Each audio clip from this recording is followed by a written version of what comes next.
Добар ден, почитувани! Ја следите на новата Телма амбуланта. Макуларна дегенерација, диабетична ретинопатија, оклузија на крвните садови на окото, болести чии имиња звучат комплицирано и предизвикуваат уште покомплексни последици со видот.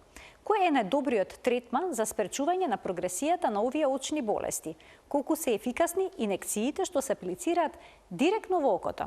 Разговараме со професор доктор Весна Димовска-Јорданова, офталмолог. Разговорот ќе го проследите веднаш по рекламите. Останете на Телма.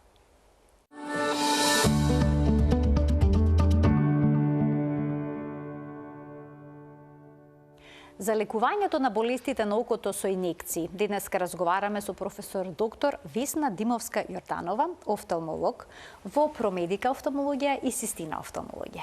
Така. Професорке, добре ни дојдовте во студиото на Телма. Добар ден, задоволство што сте повторно тука со нас. Добар ден, ви благодарам на поканата и мене ми е секогаш задоволство да се видиме и да продискутираме за некои состојби кои ги засегаат пациентите и нивните проблеми, кога станува збор за очите. Денеска ќе зборуваме за оние проблеми со очите што се јавуваат во внатрешната структура на овој орган, па би започела со диабетичната ретинопатија. Лицата кои што имаат диабетес често страдаат од болести на окото, понекогаш може се случи и сосема да го загубат видот. Што се случува со нивното око доколку шеќерот во крвта е покачен и нерегулиран? Диабетичната ретинопатија е една од така наречените микроваскуларни компликации на диабетот. Тоа значи компликација која што ги засега крвните садови и промените започнуваат на ниво на најмалите крвни садови на капиларите. Со тек на во попатно да споменеме еве дека еден од најважните фактори, ризични фактори, вие го споменавме, тоа е високото ниво на шеќер во крвта.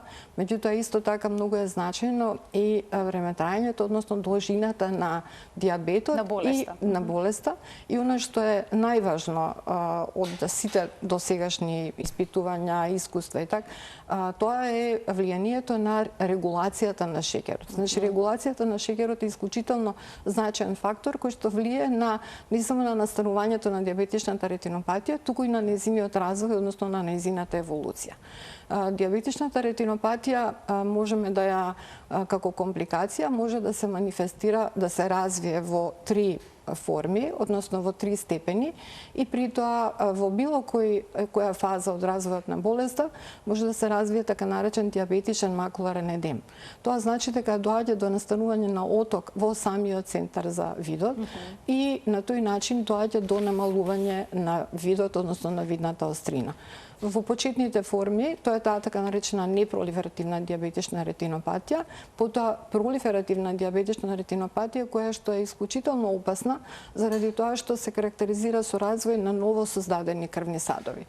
Со оглед на тоа дека тие крвни садови имаат различна градба од нормалните крвни садови, многу полесно крварат, поради тоа може да, доколку долго време може да биде сочуван видот, централниот вид, ако нема развој на оток, а доколку се појават тие нови крвни садови каде се уште нема крварење, луѓето долго време не забележуваат дека имаат проблем, особено доколку не посетуваат редовно и не се контролираат кај офталмолог.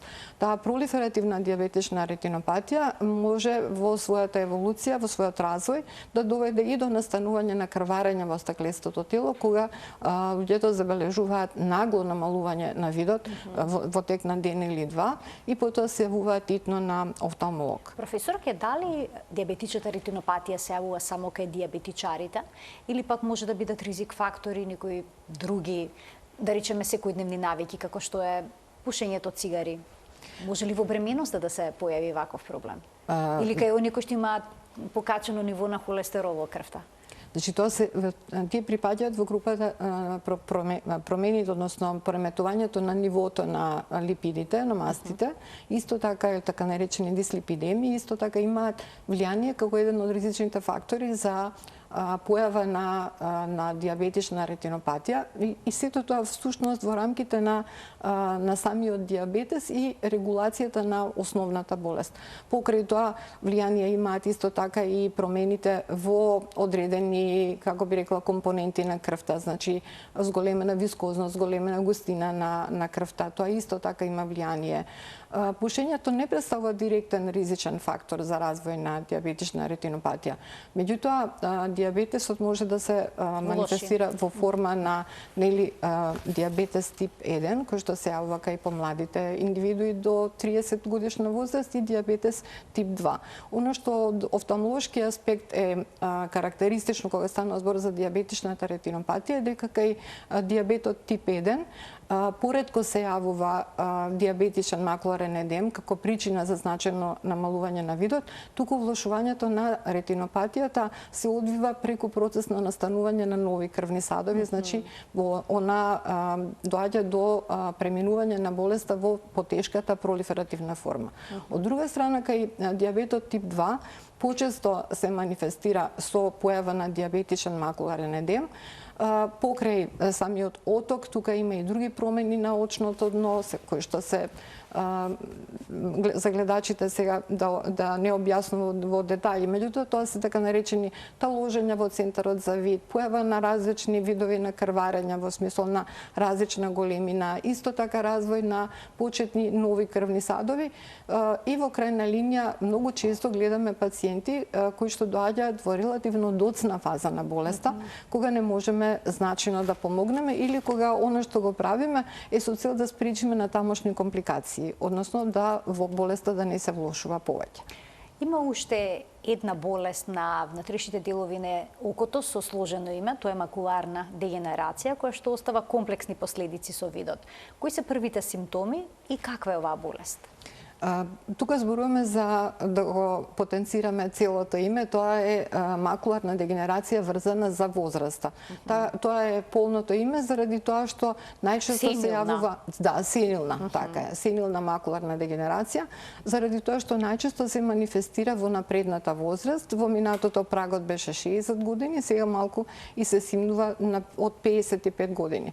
Оваа состојба или ова заболување е водечка причина за слепила, особено кај луѓето кои што живеат кај лицата во западноевропските земји, и во последните години бележи значаен раст во однос на бројот на заболени. Ако во 2019-2020 година проценките биле дека има околу 188-190 милиони заболени, до 2040 година се предвидува дека тој број ќе се искачи на нешто помалку од 200 милиони, околу 188 милиони луѓе ќе имаат, односно скоро помалку од 300 милиони ќе бидат болни ќе страдаат од оваа состојба, да не употребувам сега израз како болест.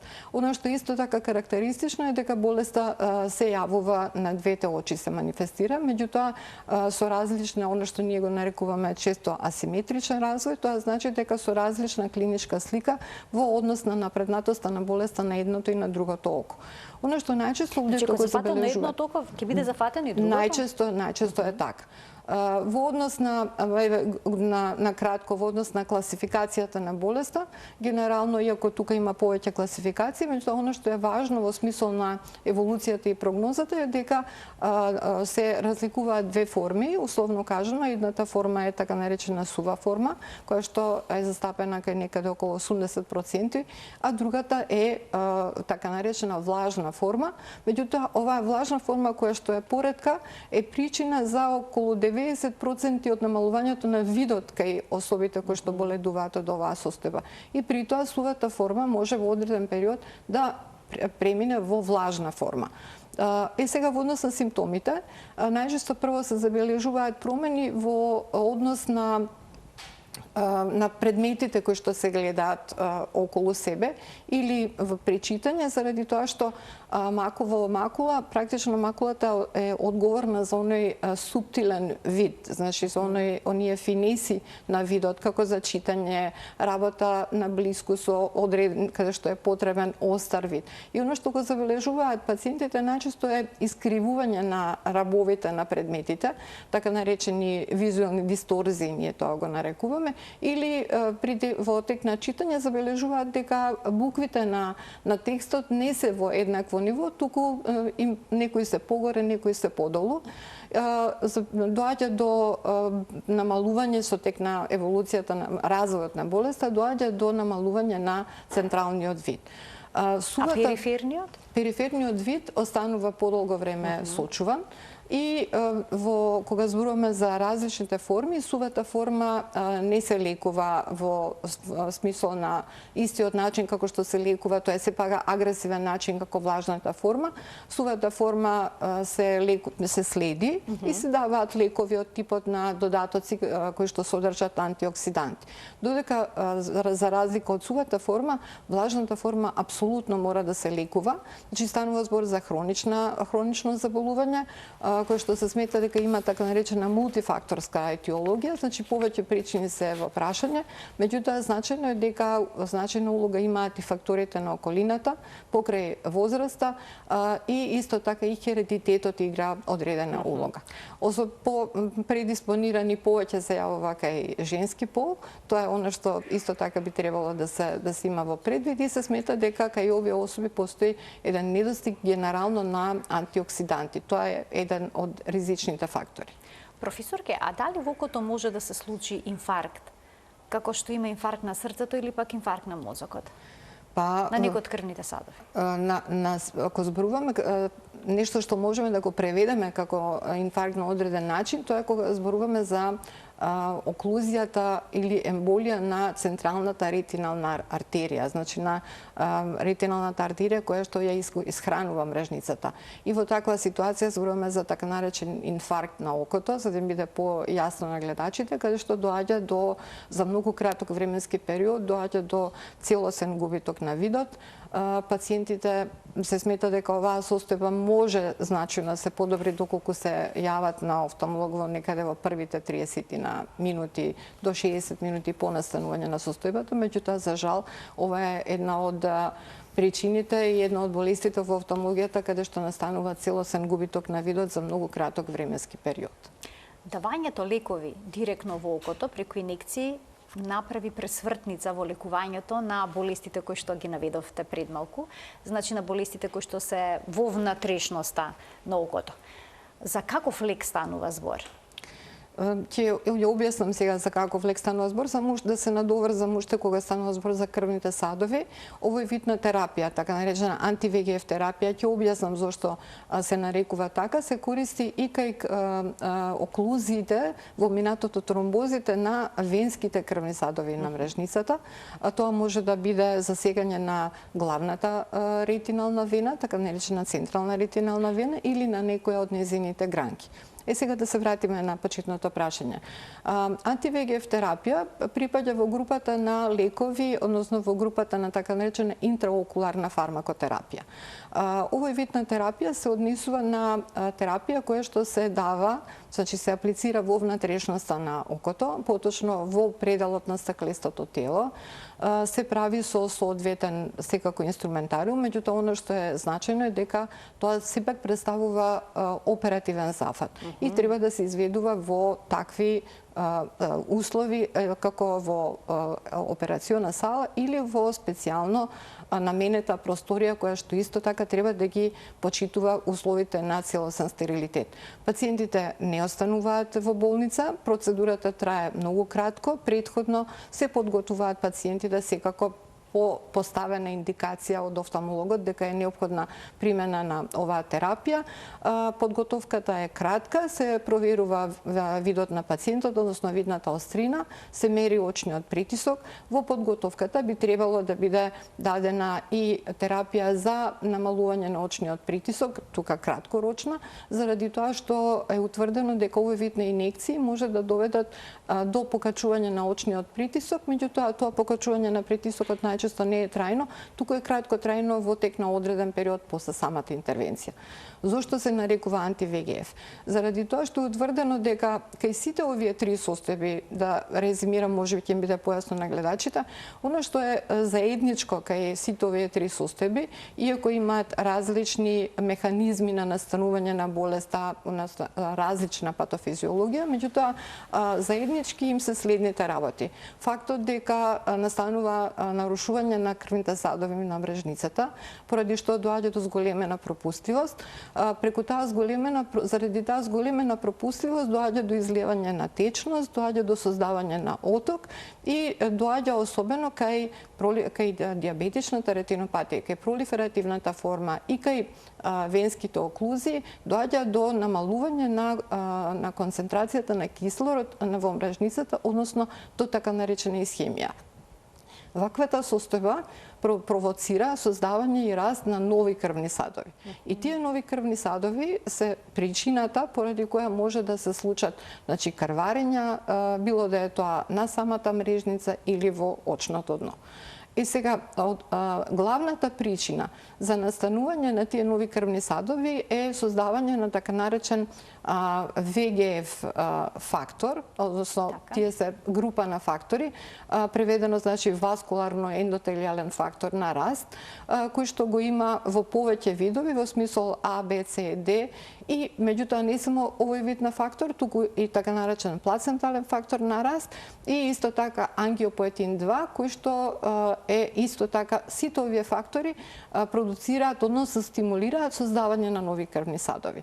И целта на овие лекови, кои што представуваат практично група на таа анти-ВГФ терапија, е блокирање, односно инхибиција на создавањето на овие фактори и спречување на развојот на нови крвни садови, односно повлекување на крвните садови, ресорбција на течноста која што настанува, подобрување на состојбата во макула во центарот за вид и на тој начин подобрување на видната острина.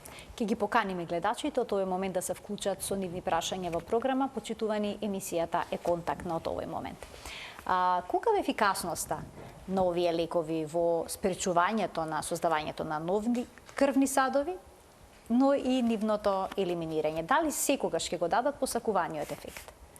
Вие споменавте на почетокот она што навистина оваа терапија го направи последните 20 на години од појавата на првиот анти-ВГФ препарат. Ова навистина направи пресвртница во лекувањето и во ефектите од лекувањето кај оваа група на пациенти. За овие состојби, помалку за макуларна дегенерација, меѓутоа за диабетичната ретинопатија, за пролиферативната форма и за венските оклузии, каде што веќе имаме или се очекува појава на нови крвни садови, некаде до крајот на 80-тите, од крајот на 80-тите години, терапија на избор беше лазер фотокоагулација. Сега, оваа група на лекови е утврдено дека сепак доведува до подобрување, значи до повлекување на дел од промените и до подобрување на видот на пациентите преку претходно подобрување на промените кои што ги гледаме на самата мрежница. Тие промени и предпоставување на индикација за лекување, тоа е дел од стандардниот офталмолошки преглед кај сите пациенти кои постои сомневање или дијагноза за овие заболувања, покрај стандардниот преглед кој вклучува видна острина, мерење на очен притисок, преглед на очното дно на широки зеници, задолжително се прави оптичка кохерентна томографија. Оваа метода ни овозможува точен увид во состојбата на окото, односно на мрежницата кај пациентот. При тоа забележуваме каков вид на промени има и тоа е нешто што се документира, се поставува индикација за лекување со овој вид на терапија и потоа, значи преку сите овие испитувани параметри клинички, меѓутоа и преку оптичката кохерентна томографија можеме да ги следиме ефектите на лекувањето. Во секој случај, ефектите на лекувањето се многу почести како подобрување на состојбата, меѓутоа за жал имаме и одредена група на пациенти кај кои што лекувањето не оди онака како што ние би сакале и во такви случаи се продолжува за секој од овие лекови кои што се употребуваат, постои одреден протокол на лекување. Во смисол, кај сите се дава една така наречена ударна доза, која што може да биде за одредени состојби како макуларна дегенерација 3 инекции на 4 недели, односно на 1 месец, па потоа се продолжува најчесто според протокол се следат пациентите со помал број на инекции на поголем временски интервал. Да речеме кај пациентите со диабетичен макуларен едем таа ударна доза е 5 инекции, кај оклузиите се уште нема утврден еден заеднички консензус околу тоа, меѓутоа и тука најчесто ударна доза се дава од 3 инекции. Значи, лекувањето почнува на тој начин, а понатаму врз основа на наодот на оптичката кохерентна томографија, прегледот и проценката се продолжува третманот во одредени временски интервали. Ќе им дадеме предност на гледачите, а потоа ќе продолжиме наму каде што запревме. Добар ден за првиот гледач во денешната Телма амбуланта. Повелете. Добар ден. Добар ден. Се јавувам пациента од Скопје. Кај сопругата моја на левото око се јави дупла слика. Речено доле во подот погледа на плочките и се искривуваат фугите. А бевме на очни лекар, ја погледа професор добро, од визус професорката, виде нема ништо. Бевме на невролог и на едно место и на друго место и ништо нема до сега. Значи само надоле кога гледа искривена слика. Направена и магнетна компјутерска томографија во 8 септември, нема ништо одгледи на големиот и на малиот мозок. Така, па ви интересира што би можело да се направи за да се постави дијагнози, да се утврди што е причината за проблемот, да немате само некои прашања? Дали станува зборуваме за искривување на предметите или зборуваме за дупли слики, за двојни слики? Дали слушнавте дали станува збор за искривување на предметите или за дупли слики? Да, дупли слики само надоле кога гледаш. Дупли слики, но само надолу кога гледа. Така, ви кога гледа и горе нема никакво искривување. Така, добро. Ви благодарам за вклучувањето. Тоа е различно од ова што го зборуваме, меѓутоа еве колку што разбрав направен е комплетен офталмолошки преглед и невролошки преглед. Меѓутоа не би било лошо со оглед на тие дупли слики да се направи еден преглед или една консултација на Институт за патофизиологија и да се испита каква е состојбата и на штитната жлеза, заради тоа што може и тука да има некакви промени. Не беше кажано дали има проблем пациентката во тој смисол. Меѓутоа, тоа е нешто што повеќе соодветствува со невролошка симптоматологија, а двојните слики се практично рефлексија или последица на нешто друго што се случува. Така да сепак би требало да бидат направени можеби пошироки испитувања. Уште еден гледач ке вклучиме. Добар ден. Ало? Во програма сте, повелете. Ало, јас сум во програма. Да, со вас разговараме во моментот, повелете. Се јавувам од Прилеп.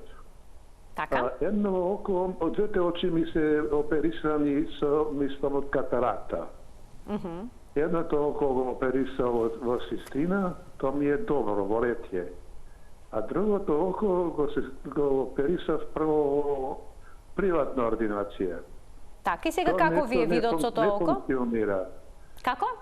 Не функционира тоа око, викам. Какви проблеми имате? Молим? Какви проблеми имате со тоа око? Со тоа око не гледам. Добре. Не е во ред. Да немате прашања, професор. Во Систина. Така, еве професорката има прашање што сака да го упати до вас. Дали сте направиле офталмолошки преглед на ова око кое што не функционира? Дали е направен преглед во смисол дали постои можеби задебелување на остатокот од биолошката леќа? Она што се прочистува со соодветна лазерска интервенција. Видете, јас бев кај лекара што ме оперисуваше, вика во Ретје, се од старости е. Добро, јас отидов во Систина за тоа око. Отидов таму кај доктор Илир. Добро, и што ви рекоа? Ме прегледа секое нешто, последно на компјутер ме кладе и установи дека има оток и има вода има собрано вече. Ова вече може да се лечи со инекција, ама кај нас се многу скапи инекциите, барајте во други клиники, рече некаде. Така, добро, ви благодарам за вклучувањето во програма, што може да советувате? Ова е истото, пациент, гледачот практично сам одговори, ни помогна во поставување на диагнозата, се работи за влажна форма на сенилна дегенерација на макула, која што треба да биде лекувана за со терапија за која што зборуваме, терапија за која што зборуваме со тие интравитрални инекции. Инекциите што се ставаат директно во око. Директно во окото. Значи тоа е недоброто решение за пациентот. Тоа е недоброто решение за пациентот доколку не се започне со третман. Сега не знам во која фаза е состојбата во смисол на промените на очното дно, дали тука има некаква видна острина која што би можела да се подобри. Меѓутоа, доколку има течност, како што кажа пациентот дека има вода, доколку има течност, тогаш значи дека има смисол лекувањето, заради тоа што целта на лекувањето со овој вид на терапија е да се ресорбира течноста, да се така под наводници да се исуши макула и центарот за вид и на тој начин доаѓа до подобрување на видната острина. Така што мислам дека секако би било убаво доколку може да проба да го добие соодветниот третман. Ќе вклучим уште двајца гледачи. Добар ден. Ало. Повелете, во програма сте. Добар ден. Се извинувам, може не прашањето баш за инекцији, ама пак во врска со видот. При 2-3 дена правев интервенција на левото око за катаракта. Меѓутоа проблеми и со десното око. Јас уназад 2 години имам потврдена диагноза бенигна, имам сега малку хемангион имам, бениген. Добро. Сега беше зборот дека хемангионот не може да ги дава тие главоболки. Меѓутоа, јас се неколку дена сум снели, како да не се повторувам, оперирана, главоболките на десната страна, десното око, јас ги имам се уште. Се прашањето ми е до професорката. Дали тој хемангион, тоа збориме внатрешно, ми кажаа дека е хемангионот, од позади, дали може да ги дава овие неиздржливи болки, да ги кажа? Така, ви благодарам за вклучувањето во програма. Мислам дека не можам да одговорам на прашањето на гледачката, заради тоа што воопшто немам представа за случајот, затоа што зборуваме за операција на катаракта на едното око, за главоболка и промени кои што ги има во смисол на хемангиомот, тоа сепак ќе треба да се консултира со лекарот кој што ја води или евентуално со хирург. Колку време може да се примаат овие инекции директно во окото?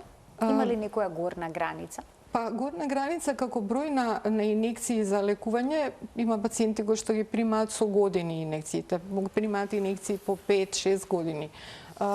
Има друга работа која што е врзана, која што е важна особено, која што е врзана токму заради тоа што лекувањето е долготрајно, заради тоа што ние не можеме во одреден момент кога кај одреден пациент ќе добиеме една убава состојба на која што ние сите се радуваме, дека навистина добро оди лекувањето, дека има добар ефект, значајно се подобрува видната острина. Меѓутоа ние не можеме тука да му кажеме на пациентот сега лекувањето е завршено, вие можете да се бидете мирни и видот ќе остане стабилен. За ниту една од овие диагнози. Заради тоа што станува збор за хронични болести и после одреден временски период може повторно да дојде до ние тоа го нарекуваме рецидив или екзацербација на отокот, значи повторно да се појави повторување на проблемот и повторно да треба да се аплицира, да се даде инекција. Меѓутоа, понатаму, тие инекции се сепак во помал број, отколку што е состојбата во почетокот и ударната доза.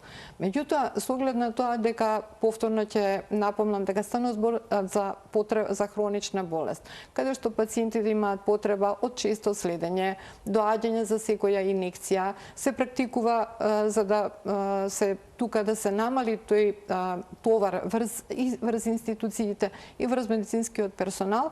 Значи, на секогаш кога се прави оптичка когерентна томографија, доколку има потреба истиот ден пациентот да биде боцнат, за да не доаѓа два пати. Меѓутоа тоа не е секогаш можно. И со тек на време Значи, апсолутно е неспорно дека оваа терапија на вистина е терапија на избор. Има друг вид на терапија која што може да ја замени оваа терапија кај пациентите. Меѓутоа, големиот број на инекции, долготрајноста на лекувањето, голем дел од нив, како што кажа последниот гледач, се особи кои што се веќе во напредната возраст. Некои заради слабиот вид мора да доаѓаат со придружба некој од семејството. Последните години наназад се работи на дизајнирање на нови лекови кои што ќе овозможат, значи, помал број на инекции од една страна, заради тоа што самиот лек ќе може да биде ефективен, да одржува ефикасноста во подолг временски интервал. Меѓутоа, тој подолг временски интервал сепак се сведува некаде на 4 до 5 месеци, не може да биде тоа со години. Да. Ќе вклучиме уште двајца гледачи. Добар ден. Се исклучиле, почекале, добро. Продолжуваме тогаш понатаму. Можат ли овие лекови да доведат и до некои несакани ефекти? Да, во многу мал процент, меѓутоа сепак можат, како и секој друг лек. Она што нас како офталмолози секогаш најмногу не плаши, тоа е да не настане евентуално гнојно воспаление од типот на, како што ние го нарекуваме, на ендофталмит, меѓутоа може да настане и секундарна катаракта, значи катаракта, озаметување на лиќата, кое што е испровоцирано од самиот лек, може да настане зголемување на очниот притисок, во одредени случаи, значи зборам за низок процент на несакани ефекти, може да настане и одлепување на мрежница или може да настане внатрешно крварење, меѓутоа фреквенцијата, односно бројот на несакани ефекти е минимален во однос на ефектите, позитивните ефекти во лекувањето и подобрувањето на видот. Дали лекот влие само на внатрешноста на окото или пак може да се абсорбира и да има влијание и врз целокупниот организам? Не, тоа се лекови кои што влијаат само на состојбата на окото. Немаат влијание на останатите состојби во смисол на некаква контраиндикација. Ние долго време, ние се уште би требало, тоа го практикуваме, пред пристапување кон инекциите, треба да се земе добра историја на болеста кај пациентот во смисол на останати болести, секако заради тоа што и основната болест, например, кај пациентите со диабет е јасно која е основната болест. Пациентите со венски оклузии најчесто имаат артериска хипертензија. Меѓутоа, друг тип на испитување на една целосна историја на болеста во смисол на евентуални срцеви заболувања или евентуален мозочен удар, иако е потврдено дека нема директно влијание на овие лекови, меѓутоа, знаете како во такви состојби, во такви ситуации никогаш не се знае, така да се препорачува сепак еден период на одложување доколку има некаква ваква друга системска контраиндикација кај овие пациенти. Доколку е пациентот бил даден еден од овие лекови кој што не ги дал посакуваните ефекти, може ли веднаш да се премине на друг лек? Да, во принцип, значи покрај само на нешто уште да напомнам, како антивегеф терапија покрај оваа група на лекови, во смисол на добри ефекти кај овие состојби, се може да се дадат исто така во стаклестото тело кортикостероиди, а во однос на кортикостероидите покрај интравитреална инекција постојат и така наречени импланти кортикостероидни кои што се хирушки се ставаат на местото во делот каде што ги ставаме инекциите и таму тоа се 3-месечни или 6-месечни импланти, постепено се ослободува соодветна концентрација од лекот која што нели влијае на подобрувањето на болест. Меѓутоа, кај пациенти кои што е започнато со еден тип на лек, па потоа после ударна доза и после една или две инекции од истиот лек, доколку дојде до влошување на состојбата или нема никаква промена во однос на состојбата, тогаш може да се премине кон друг вид на лек, односно од истата група од антивегеф терапија. Так, како изгледа оперувањето на пациентот откако ќе му се даде ваква инекција во окото? Каков е неговиот вид веднаш по аплицирањето на лекот? И колку време од аплицирањето може да се забележат подобрување во видот? Веднаш после завршувањето на постапката, пациентот гледа малку заматено заради тоа што зеницата претходно е расширена и заради терапијата која што ние ја ставаме по завршувањето на самата интервенција. Вообичаено го проверуваме пациентот секако, мислам усмено прашуваме како се чувствува, дали нешто забележува, дали има болка. После тоа дали има некаква промена во видот веднаш после после давање на инекцијата. Најчесто пациентите во видното поле гледаат како мало меурче воздух кој што потоа се ресорбира во текот на следните неколку дена. Може да има со оглед на тоа дека после завршување на интервенцијата превентивно се дава така наречена субконјуктивална, значи под конјуктивата се дава инекција која што треба да влие антибиотик, кортикостероид, да влијае сепак на спречување на некаков друг вид на инфекција. Може на местото на боцкањето да има мало крварење, како суфузија на конјуктива, меѓутоа тоа се повлекува вообичаено многу брзо, за ден или два, најмногу за 3 до 4 дена. Во однос на видот, намалувањето, подобрувањето на видот сепак е потребно време да се случи, меѓутоа некаде после 2 до 3 недели може да се регистрира каков е ефектот на лекот во смисол на видот, а препорачано е кога правиме контролна оптичка кохерентна томографија, тоа се прави најмалку на 4 недели, меѓутоа се смета дека во периодот од 4-та до 6-та недела после апликација на лекот дека најдобри се перформансите, значи оно што ние го гледаме на оптичката кохерентна томографија, веќе тогаш би можеле да ги видиме ефектите во лекувањето. Што со пациентите кои што ниту еден од овие лекови нема да даде ефект? Па сега за среќа имаме повеќе нови видови на лекови, па имаме можности да пробаме доколку еден или два лека не го дадат посакуваниот ефект. Кажав дека може да се употребуваат и кортикостероиди, меѓутоа со кортикостероидите треба да се биде и сме генерално многу внимателни, заради тоа што кортикостероидите имаат несакани својства во смисол на покачување на очниот притисок и со оглед на хроничната терапија, честите инекции може да доведат исто така и до секундарно заматување на леќата. До катаракта. И заради тоа се препорачуваат сепак повеќе кај пациенти кај кои што е извадена леќето, односно кај пациенти кои имаат направено оперативен зафат од катаракта. Значи кој некој кој што има направена операција може да се дават овие Да, може да се дават и кај другите пациенти, меѓутоа овие кои што имаат оперативен зафат на катаракта веќе направено, се сепак пациенти кои побрзо и поедноставно мислам одлучуваме да одиме на кортикостероидна терапија. Ласерската терапија се користи понатаму или е Ласерската терапија да, иако е значајно променето местото и улогата на ласерската терапија во однос на минатото. Јас сум еден од оние кои што од почеток се занимаваат, значи од 91 година со ласер фотокоагулацијата на ретина и можам од прва рака да кажам дека тоа беше навистина една претходна револуција во офталмологијата, заради тоа што уште во 91 година беше докажано дека кај пациенти со дијабетична ретинопатија, особено со пролиферативна форма, лазер фотокоагулацијата овозможува подобрување на видот за 50% во тек на 5 годишен период. По воведувањето на анти-ВГФ терапијата, лазер фотокоагулацијата го изгуби своето место како метода на лекување на макуларниот едем. Било да е тоа дијабетичен макуларен едем, кај отокот како резултат на венски оклузии може да се употребува, ама како втора линија на третман. Прва линија на третман секогаш е анти-ВГФ терапијата, кога станува збор за оток во пределот на макула, особено за така наречен оток кој што го засега централниот дел на макула, тоа е таа точката на јасен вид, односно фовеата со фовеолат. Така што можна е и употреба на комбинирана терапија кај пациенти со пролиферативна дијабетична ретинопатија. Можно е да се направи лазер фотокоагулација на периферијата за да се превенира создавање или да се спречи натамошен развој на нови крвни садови, а исто така да се дава и анти-ВГФ терапија заради лекувањето на едемот.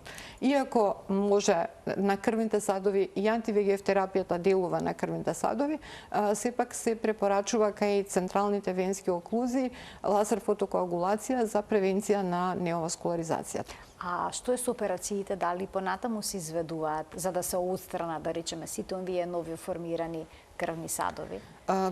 Операциите се изведуваат, значи кај пациенти кај кои што имаме пролиферативна форма на диабетична ретинопатија или пациенти кај кои подолго време имаат крварење во стаклестото тело како резултат на венска оклузија, најчесто е тоа централна ретинална венска оклузија, секако дека се изведуваат операции во смисло на отстранување на крварењето, така наречена операција на витректомија. И меѓутоа витректомијата е исто така и метода која што може да се употребува за лекување на самиот макуларен едем. Така што се изведуваат операциите кај пациенти кај кои што се прави витректомија заради крварење во стаклестото тело, се препорачува недела дена пред пристапување кон операција да се даде еднократно антивегеф инекција за да го спречи, односно да го намали интраоперативното крварење. Кога ќе им кажете на пациентите дека треба да примаат инекции во око, каква е обично реакцијата?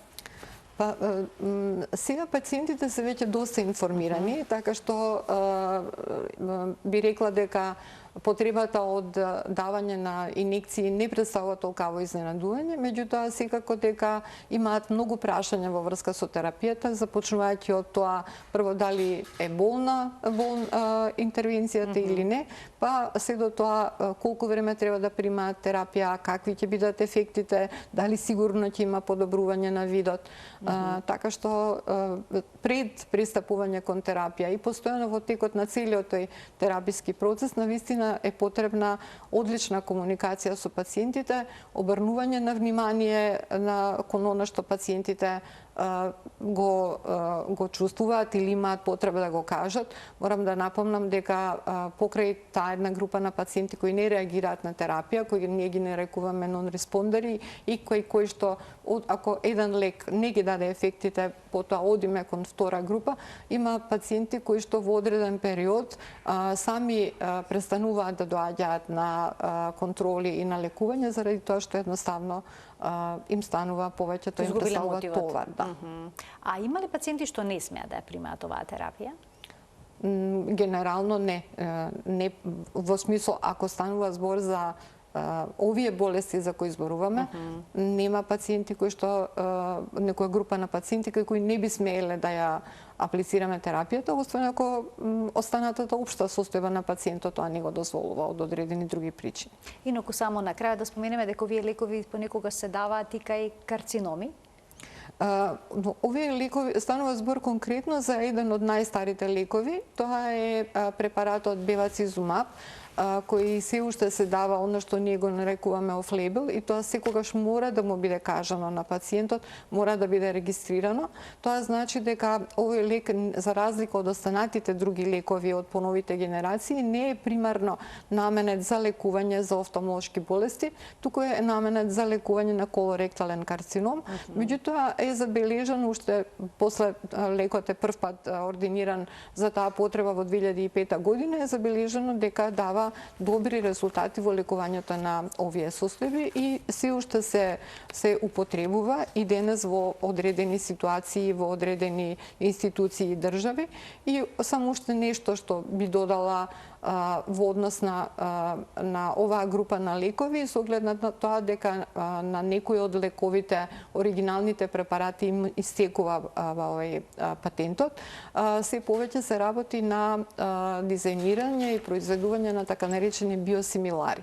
Биосимилари се практично лекови кои што по својата активна субстанца и според својствата треба да бидат идентични со оригиналниот лек, меѓутоа биосимиларите се прилично поевтини отколку оригиналните препарати и се повеќе се на одредени пазари исто така има употреба и на биосимилари.